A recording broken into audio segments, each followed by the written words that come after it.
Krishna Avatara was considered as a complete avatara or a complete incarnation of God. The consciousness that we refer to as Krishna, if we have to be touched by this, we need Leela. Leela does not mean just dancing with somebody. You're willing to dance with death, you're willing to dance with life. Very few human beings ever get to be placed in as complex situations as Krishna was placed. In one human being's life, going through the variety of situations that he went through is generally, it doesn't happen to most human beings.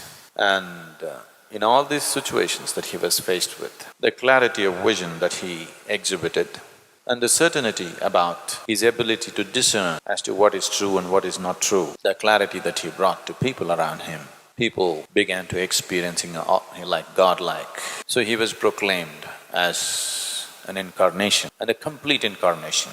So Krishna Avatara was considered as a complete avatara or a complete incarnation of God, not just one aspect, as a tribute to the multidimensional nature of who he was. And though he himself never claimed it, even if he had not claimed it, people around him naturally identified him as divine. In this identification that people attached to him, the whole culture evolved around this identity of Krishna being a complete incarnation of the divine. When we say Krishna, the essence of who he is an irrepressible child, a terrible prankster, an enchanting flute player, a graceful dancer, an irresistible lover, a truly valiant warrior, a ruthless vanquisher of his foes, a man who left a broken heart in every home, an astute statesman and kingmaker, a thorough gentleman, a yogi of the highest order,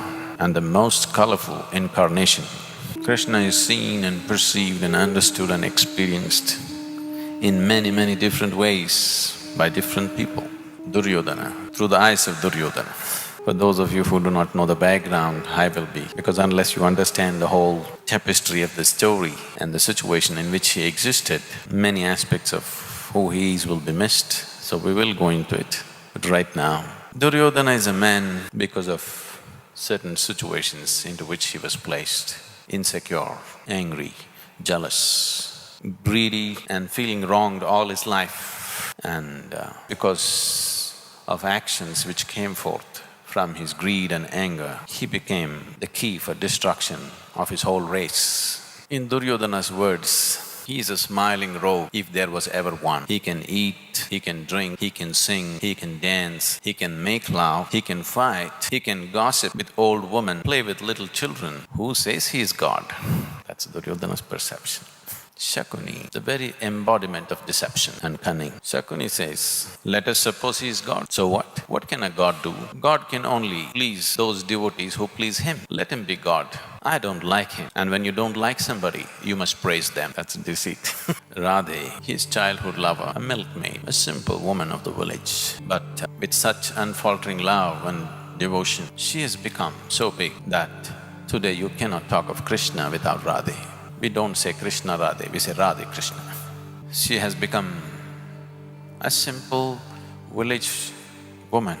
She has become as significant as Krishna or little more significant than him.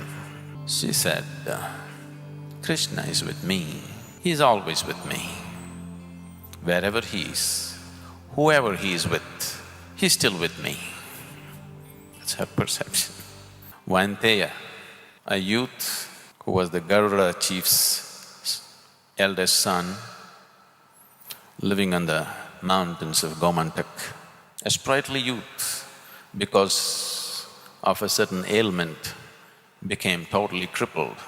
This crippled youth, after he met Krishna, Krishna made him walk.